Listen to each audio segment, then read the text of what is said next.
Astaghfirullahalazim alladzi la ilaha illa huwal hayyul qayyum wa atubu ilaih. Allahumma salli ala sayyidina Muhammad.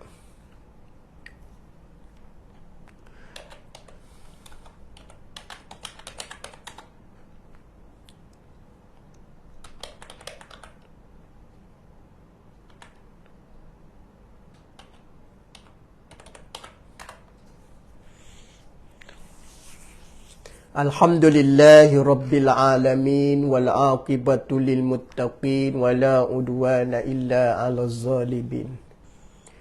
Wassalatu wassalamu ala Rasulillah wa ala alihi wa ashabihi ajmain.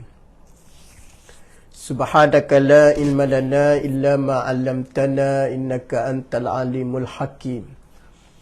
Qala rabbi syrah li sadri wa yassir li amri wahlul 'uqdatam min lisani yafqahu qawli. Allahumma rabbana iftah bainana wa baina qaumina bil haqqi wa anta khairul fatihin. Allahumma arina haqqa haqqan warzuqna ittiba'ah wa arinal batilan batilan warzuqna jatinabah. Allahumma salli ala Sayyidina Muhammadin al-Fatihi lima ughliq wal khatimi lima sabaqa nasiril haqqi bil haqqi wal hadi ila siratikal mustaqim wa ala alihi haqqa qadrihi wa miqdarihi al-azim. Amma ba'd. Alhamdulillah summa alhamdulillah, segala puji dan syukur kita rafakkan kehadrat Allah Subhanahu wa ta'ala dengan izin dan inayahnya. Kita masih diberi peluang, kesempatan oleh Allah Subhanahu wa ta'ala. Mudah-mudahan kita bersyukuri di atas nikmat ini, mudah-mudahan akan ditambah oleh Allah Subhanahu wa ta'ala nikmat. Mudah-mudahan berpanjangan dan diberkati oleh Allah, yang dirahmati oleh Allah Subhanahu wa ta'ala. Sidang para hadirin dan hadirat yang dirahmati oleh Allah Subhanahu wa ta'ala, di kesempatan pada tengah hari ini, saya akan membicarakan dengan tuan-tuan di antaranya golongan yang disebut sebagai apa dia? Golongan yang ini yang disebut sebagai golongan Jahannam, Jahannamiyun. Kumpulan yang disebut sebagai golongan yang disebut sebagai Jahannamiyun. Siapakah Jahannamiyun? Jahannamiyun ni siapakah dia? Dia ni kenapa dia nak dipanggil Jahannamiyun? Kita nak tahu.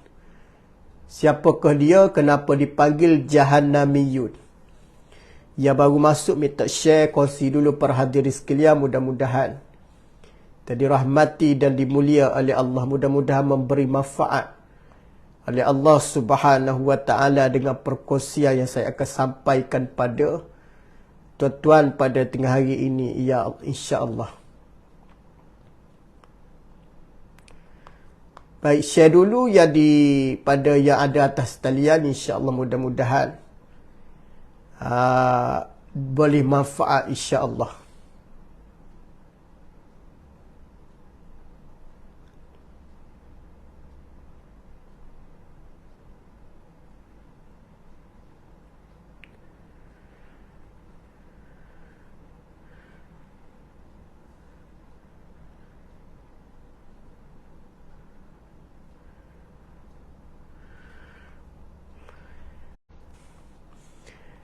Baik, kita akan membicarakan golongan yang disebut sebagai Jahannamiyun. Siapakah Jahannamiyun? Di hari akhirat ni para hadirin sekalian, di hari akhirat ni berkaitan dengan hari pembalasan lah. Di hari akhirat ni tuan-tuan yang dirahmati oleh Allah Subhanahu wa ta'ala, ada satu golongan yang diberi ataupun dipanggil dengan Jahannamiyun. Gulungan Jahannamiyun di hari akhirat ni ada dipanggil. Nah, siapa ke Jahannamiyun? Kita nak tahu siapa ke Jahannamiyun yang disebut di dalam ataupun di hari akhirat. Dia ni golongan yang macam mana? Yang mana golongan ini yang disebut Jahannamiyun ini ialah golongan yang mana pernah ataupun kelompok yang mana pernah memasuki neraka Allah Subhanahu wa ta'ala. Kita kata orang yang pernah masuk neraka Allah. Golongan yang pernah masuk neraka Allah Subhanahu wa ta'ala. Kemudian selepas tu dia dikeluarkan oleh Allah ke neraka dan masuk pula ke syurga Allah. Itu namanya Jahannamiyun. Orang yang pernah masuk neraka dan dikeluar kepada neraka memasuki syurga Allah Subhanahu wa ta'ala. Masuk syurga pula para hadirin sekalian dengan beberapa keadaan. Dengan beberapa keadaan dia boleh masuk syurga golongan Jahannamiyun ni. Dia pernah memasuki neraka dan dimasuk pula ke dalam syurga. Pertama dimasuk ke dalam syurga dengan sebab ataupun dengan cara mendapat syafaat daripada Nabi sallallahu alaihi wasallam. Dapat syafaat daripada Nabi SAW di atas rahmat dan kasih sayang Allah Subhanahu wa ta'ala. Maknanya Jahannamiyun ni pernah memasuki ke dalam neraka, kemudian dia keluar pula, kemudian ia diberi oleh Allah yang disebut rahmat. Dengan rahmat itulah dia layak dapat syafaat, maka dia masuk ke dalam syurga dengan penuh kasih sayang Allah Subhanahu wa ta'ala. Maka ni dinamakan golongan Jahannamiyun. Jahannamiyun bermaksud orang yang mana pernah merasai kedahsyatan neraka dan pernah memasuki ke dalam neraka sebelum dia dimasukkan ke dalam syurga Allah Subhanahu wa ta'ala. Itu nama Jahannamiyun. Para hadirin sekalian yang dirahmati oleh Allah, yang dimulia oleh Allah Subhanahu wa ta'ala. Apabila kita membicarakan dengan Jahannamiyun ni, maka ada beberapa perbahasan yang dibawa oleh para ulama, yang diberi oleh para ulama tentang golongan yang kita sebut sebagai Jahannamiyun ni. Baik, kita boleh katakan juga Jahannamiyun ni adalah kelompok ataupun mantan penghuni neraka. Boleh Jahannamiyun ni boleh juga kita namakan ia sebagai mantan ahli neraka, bekas ahli neraka. Tu nama Jahannamiyun. Jadi tak perlu kita nak segan. Ini bicara tentang kumpulan yang pernah masuk dalam neraka dan dimasuk ke dalam syurga. Dia nama Jahannamiyun. Baik. Nabi SAW bersabda di dalam satu hadis. Nabi bersabda dalam satu hadis. Apa kata Nabi SAW? Yakhruju qawmun minan nar, kata Nabi. Yakhruju qawmun minan nar ba'dama massahum minha syaf'an. Fayadkhulunal jannah. Fayusammihim ahlul jannah al-jahannamiyina atau kama qala Nabi sallallahu alaihi wasallam. Baik, kita tengok baik-baik apa yang Nabi SAW sabda.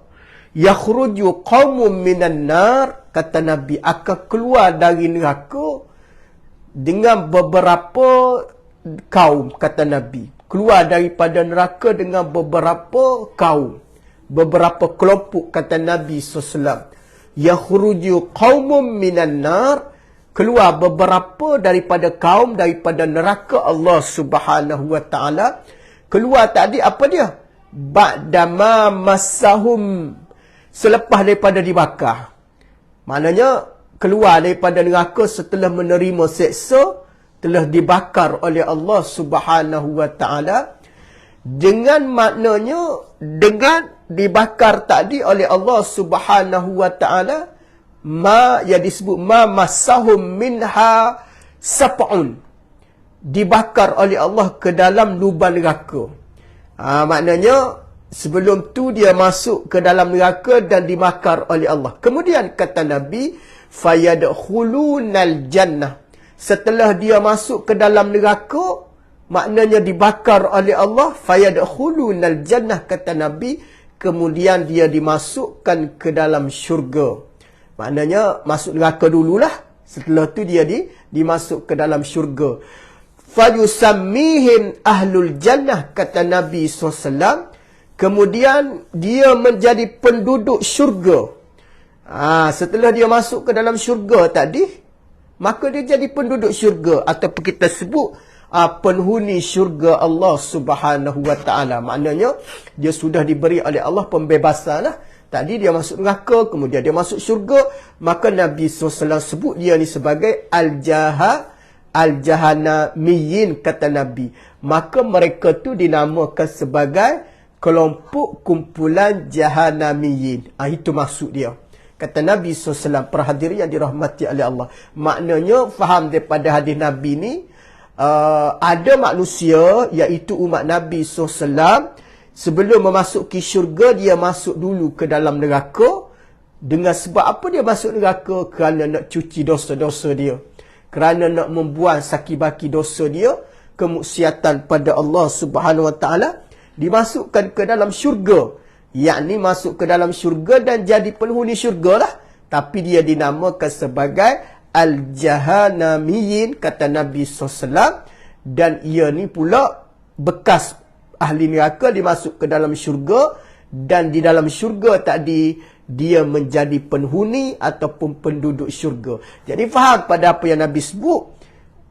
Ada umat Nabi yang mana dengan berkaitan dengan dosa maksiat ni, mereka akan dicucikan oleh Allah dosa tadi, dimasukkan ke dalam neraka dahulu.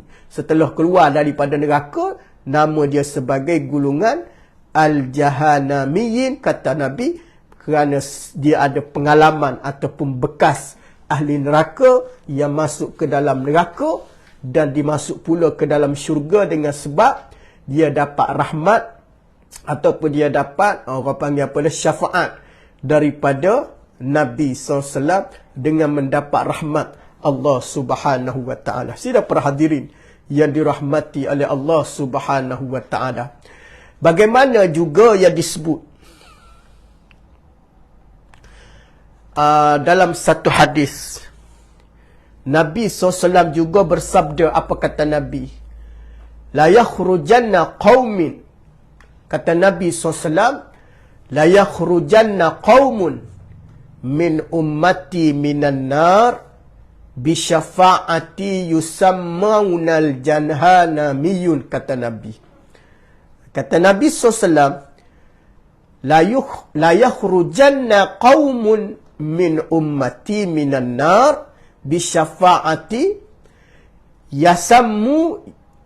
yusammunal al-jahanamiyun, kata Nabi. Sungguh satu kaum, kata Nabi, dari kalangan umat aku. Satu kaum dari kalangan umat aku, kata Nabi SAW, akan keluar daripada neraka Allah dengan sebab syafaat aku. Kenapa dia keluar neraka? Kerana dengan syafaat Nabi SAW. Keluar neraka tadi dengan syafaat Nabi sallallahu alaihi wasallam, maka kata Nabi, maka dia disebut sebagai kumpulan al-jahanamiyin, kata Nabi. Dia disebut sebagai kumpulan jahanamiyin. Maknanya kumpulan yang mana pernah dimasuk ke dalam neraka. Ini hadis kedua yang Nabi SAW sebut tentang al-jahanamiyun yang akan dimasukkan ke dalam syurga Allah Subhanahu Wa Taala. Ini dia panggil apa dia? Jaminan daripada Nabi SAW terhadap umat Nabi SAW, yang syaratnya kena ada iman lah. Ada iman, ada amal soleh, ada taqwa, maka dia layaklah dapat yang disebut dengan syafaat, walaupun dia dinamakan sebagai al-jahanamiyin orang yang pernah memasuki neraka Jahannam, tetapi dia ni menjadi penghuni syurga setelah dia dibebaskan oleh Allah Subhanahu wa ta'ala daripada neraka Allah, kemudian dimasuk ke dalam syurga. Sidang para hadirin sekalian, nak cerita pada kita ni para hadirin sekalian, umat Nabi SAW ni umat yang mendapat kasih sayang Allah. Apabila umat Nabi dapat kasih sayang Allah, kerana Allah Ta'ala sayang pada Nabi kan. Apabila sayang pada Nabi, maka kasihnya Allah pada Rasulullah SAW, maka walau apa benda yang berlaku kepada umat Nabi SAW sekalipun, Allah Ta'ala boleh lagi nak memberi rahmat. Allah Ta'ala masih lagi nak beri pertolongan. Maknanya Allah Ta'ala begitu sayang dan cinta pada umat Nabi. Kerana Allah Ta'ala sayang pada Nabi SAW. Janji Nabi SAW ni para hadirin sekalian, sungguh Nabi ni nak selamatkan umat dia para hadirin sekalian. Walaupun dimasuk ke dalam neraka, Nabi masih ada keupayaan nak mengeluarkan umat dia. Dengan cara dengan cara rahmat Allah Subhanahu wa ta'ala melalui syafaat. Dengan melalui rahmat dengan syafaat Nabi SAW.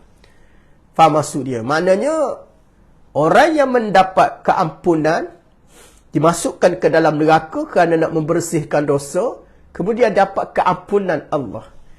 Ia disebut dengan pengampunan Allah Subhanahu wa ta'ala, maka dia dapat masuk syurga. Walaupun dengan kadarnya yang begitu, dia panggil apa dia? Dengan begitu singkat sekali. Mana syurga ni, neraka ni tuan-tuan, bilangan ataupun lama di dalam neraka tu ialah sehari semalam. Sehari semalam akhirat lah tuan-tuan. Bukan sehari semalam dunia. Ada masuk neraka dengan kadar umat Nabi 1 minit. Kira lah tuan-tuan. 1 hari akhirat sama 1000 tahun dunia kan. Tapi nak cerita walaupun masuknya 1 hari, 24 jam paling lama lah. 24 jam. 1 hari bermasuk, itulah gambaran kepada kita jumlah ataupun tempoh masa memasuki ke dalam neraka tu dengan tempoh 1 hari paling panggil lama. Yang ada sebilangannya masuk 2 jam, 3 jam. Tapi kira-kira sendirilah tuan, 1 hari akhirat 1000 tahun dunia. Umur dia, tempoh masa dia. Walaupun 1 minit pun tuan-tuan, tapi kedahsyatan neraka tu tak boleh nak bayar lah tuan-tuan. Jangan duk bayar macam api dunia, tidak. Kedahsyatan neraka tu tak boleh kita nak beri gambaran dengan akal kita, dengan cara kita berfikir. Kerana begitu hebat, begitu sakitnya azab api neraka Allah Subhanahu wa ta'ala. Walau bagaimanapun, peluang untuk memasuki syurga itu ada dengan mendapat rahmat, dengan mendapat syafaat daripada Nabi SAW. Waktu penting para hadirin sekalian, masa kita hidup atas dunia ni, cuba kita lakukan amalan yang boleh mengundang rahmat Allah. Selain daripada kita nak mendapat syafaat, bagaimana kita kena buat para hadirin sekalian? Sebagai umat Nabi, selalulah mengikut sunnah dan sebut ataupun selawat pada Nabi sallallahu alaihi wasallam. Apabila kita senantiasa selawat pada Nabi, menyebut nama Nabi sallallahu alaihi wasallam, insya-Allah walaupun dimasukkan ke dalam neraka dengan sebab dosa, tetapi ada peluang untuk kita masuk syurga. Kan Nabi pernah sebut dalam satu hadis kan, kullu ummati yadkhulunal jannah, kata Nabi. Setiap di kalangan umat aku, semua masuk syurga, kata Nabi SAW. Maknanya umat Nabi ni, Nabi beri jaminan layak masuk syurga. Tapi dengan syarat kena ada iman. Kena beriman sebenar-benar pada Nabi SAW, pada Allah Subhanahu wa ta'ala, dan yakin dan percaya tentang janji Allah. Tak boleh hanya sekadar kita mengaku umat Nabi saja tapi tak beriman. Kena mengimani dengan penuh. Dia panggil apa dia? Rasa ketakwaan pada Allah Subhanahu wa ta'ala. Tak boleh buat main-main. Penuh rasa ketakwaan, rasa kehambaan. Kita sebut rasa apa dia? Benar-benar mengharapkan redha Allah Subhanahu wa ta'ala. Hak ni yang perlu kita amal perhadiri sekalian, bagi nak memastikan supaya kita ni layak mendapat ataupun mendapat rahmat yang layak memasuki syurga Allah Subhanahu wa taala, setelah mana dia dimasuk ke dalam neraka dengan sebab nak cuci segala dosa dan maksiat. Nabi SAW juga bersabda dalam satu hadis, apa kata Nabi? Yakhruju minan nar, kata Nabi SAW. Yakhruju minan nar man kana fi qalbihi misqalu dzarratin minal iman, kata Nabi. Apa dia? Yakhruju minan nar man kana fi qalbihi misqala dzarrah minal iman. Akan keluar daripada neraka, kata Nabi SAW, mereka orang yang mana ada di dalam hatinya, kata Nabi, apa dia? Ada dalam hati dia misqala zarratin minal iman. Ada dalam hati dia walaupun sebesar zarah iman. Tapi dengan syarat kena ada iman, perhadiri sekalian yang dirahmati oleh Allah. Siapa dia ada iman walaupun sebesar zarah, kata Nabi, yakhruju, keluar dia daripada neraka. Maknanya orang ada iman ni, kata Nabi SAW, sampai satu masa dia akan dikeluarkan oleh Allah ke neraka. Maknanya yakhruju minan nar, maknanya keluar daripada neraka, pergi ke mana? Pergi ke syurga lah. Nah, walaupun ada sebesar zarah iman, akan layak juga masuk syurga, kata Nabi SAW. Nak cerita, janji Nabi SAW adalah benar kepada umat Nabi SAW. Justru umat Nabi ni tak perlu duka cita. Perlu untuk kita mencari kebaikan, meneruskan kerja-kerja baik, sama ada dalam bentuk kewajipan dan menambahi dengan benda-benda sunat, yang mana memastikan supaya perhadiri sekalian, setiap tindak tanduk kita buat ni akan diberi oleh Allah ganjaran pahala. Kerana ganjaran pahala ini, kelebihan ini adalah besar nilainya di sisi Allah, dan menyebabkan kita akan mendapat kebaikan apabila selepas kita mati. Ini menjadi harapan umat Nabi SAW. Di samping kita tahu, Allah Subhanahu wa taala ni dia tidak pernah menyalahi janji. Apa yang dijanji oleh Allah tu benar. Tidak dusta janji Allah. Dalil dalam Al-Quran, Allah Ta'ala berfirman, innallaha la yukhliful mi'ad. Sesungguhnya Allah Subhanahu wa taala sekali-kali tidak menyalahi daripada janji yang telah diberi oleh Allah Subhanahu wa taala. Mustahil Allah Ta'ala bersifat menyalahi janji. Yang menyalahi janji ni siapa dia, perhadiri sekalian? Kita umat Nabi ni umat yang banyak dosa. Kita banyak berjanji, kadang-kadang kita bersalahan dengan janji. Kita kadang-kadang bercakap ada benda yang tak betul. Ini kita kerana kelemahan dan kekurangan yang ada pada diri kita. Tapi berbeza, Allah Subhanahu wa taala sesekali tidak pernah menyalahi. Bahkan janji Allah itu adalah kepastian. Janji Allah adalah kebenaran, perhadiri sekalian.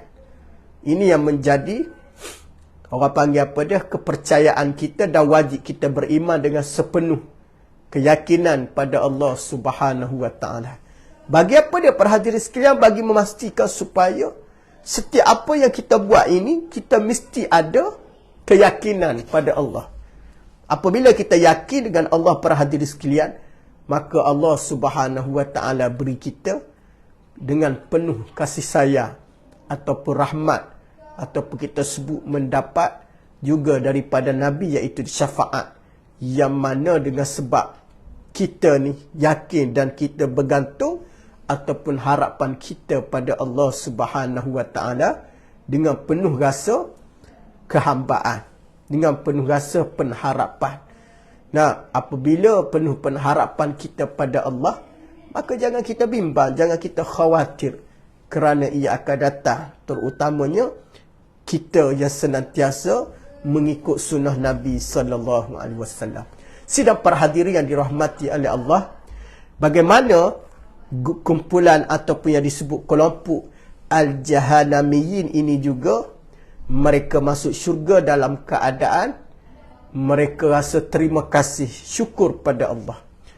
Kenapa dia para hadirin sekalian? Kerana dengan sebab pertolongan Allah lah mereka dapat kelebihan. Kerana dengan sebab pertolongan Allah mereka dapat keistimewaan. Mereka tidak perlu rasa malu. Kerana ini adalah di antara pertolongan Allah Subhanahu wa Ta'ala. Mereka tak perlu rasa orang panggil segan malu kerana namanya Jahannami. Tidak. Tapi mereka rasa syukur kerana mereka dimasukkan semula ke dalam syurga kerana atas janji Allah dan rahmat Allah Subhanahu wa Ta'ala. Justru kita sebagai umat Nabi SAW, para hadirin sekalian, pastikan kita beramal. Daripada amalan kita mesti ada sandarannya yang jelas. Apa sandaran dia para hadirin sekalian? Al-Quran dan hadis Nabi SAW. Berpegang teguhlah kita dengan Al-Quran dan hadis serta pandangan para ulama muktabar, kerana dia memberi jaminan pada kita. Berpegang teguh dengan tali Allah Subhanahu wa Ta'ala. Yang kedua, pastikan tindak tanduk kita ni biar ada dia diambil kira tentang dosa pahala. Setiap perbuatan kita para hadirin sekalian mesti ambil kira dosa pahala. Sama ada benda tu kecil ataupun besar, tuan-tuan kena tengok di sudut dosa pahala. Aku buat ni ya Allah dosa ataupun sebaliknya. Aku buat ni ya Allah pahala ataupun sebaliknya. Kalau kita tidak ambil kira tentang dosa pahala para hadirin sekalian, yang menyebabkan kita ni mendapat kemurkaan Allah. Bila mana kita tidak mengambil kira tentang pahala ataupun dosa, menyebabkan kita mendapat, dia panggil kemarahan Allah Subhanahu wa Ta'ala. Jadi nak memastikan supaya kita selamat, maka pastikan perbuatan kita diambil kira, benda ni pahala ataupun dosa. Yang pahala tu para hadirin sekalian, gerak ambil. Pastikan kita letak di dalam diri kita kebaikan. Kebaikan tu mesti kita tanam dalam diri kita. Yang buruk, yang jahat, yang batil mesti buang jauh-jauh. Maknanya tidak buat. Barulah kita mendapat yang disebut keampunan. Barulah kita layak mendapat rahmat Allah. Barulah yang layak kita menjadi umat Nabi, umat yang terbaik. Yang ketiga, bagaimana juga kita ni apabila Allah Ta'ala beri kita nikmat. Hari ni nikmat Allah ni tuan-tuan begitu banyak. Walaupun ada di kalangan kita kata sebahagian nikmatnya sudah hilang. Atas faktornya berusia. Memang betul para hadirin sekalian. Usia meningkat, nikmatnya berkurangan. Nikmat bermaksud nikmat-nikmat yang pernah dia mengecapi sebelum ni. Berbanding daripada umur 40 dulu berbeza dengan umur 50. Umur 30 dengan umur 40 berbeza. Sungguh pun perbezaan itu berlaku. Jangan sampai kita tidak syukur nikmat Allah. Allah Ta'ala bagi dulu kita makan selera, bertambah lagi kadang-kadang. Suka makan. Hari ni Allah Ta'ala kurangkan kita dah. Tarik dah nikmat makan jadi berkurangan. Jangan jadikan alasan untuk kita tidak bersyukur. Kerana orang yang tidak bersyukur ni para hadirin sekalian, orang mendapat kemurkaan Allah Subhanahu wa Ta'ala. Dalam Al-Quran Allah Ta'ala berfirman, la in syakartum la azidannakum. Kalau kamu syukur, aku akan tambah lagi nikmat aku, kata Allah. Nah, kalau kamu syukur, aku akan tambah lagi. Macam mana dengan bersyukur? Menikmati nikmat Allah dengan penuh rasa berterima kasih pada Allah, melaksanakan perintah Allah. Macam mana juga bersyukur? Meninggalkan larangan Allah yang disebut dengan dosa. Wala in kafartum, sekiranya mereka ini kufur, tidak bersyukur, inna azabi lasyadid, sesungguhnya azabku bersangatan, kata Allah Subhanahu wa Ta'ala. Justru para hadirin sekalian, mudah-mudahan apa yang Ustaz sampaikan tadi dah memberi manfaat pada diri Ustaz dan para hadirin sekalian. InsyaAllah mudah-mudahan ia menjadi bekalan untuk kita bertemu dengan Allah Subhanahu wa Ta'ala. Wallahu a'lam. Aku li qawli hadza wa astaghfirullahal azim li wa lakum wa lisairil muslimina wal muslimat fastaghfiruh innahu wal ghafurur rahim. Assalamualaikum warahmatullahi wabarakatuh.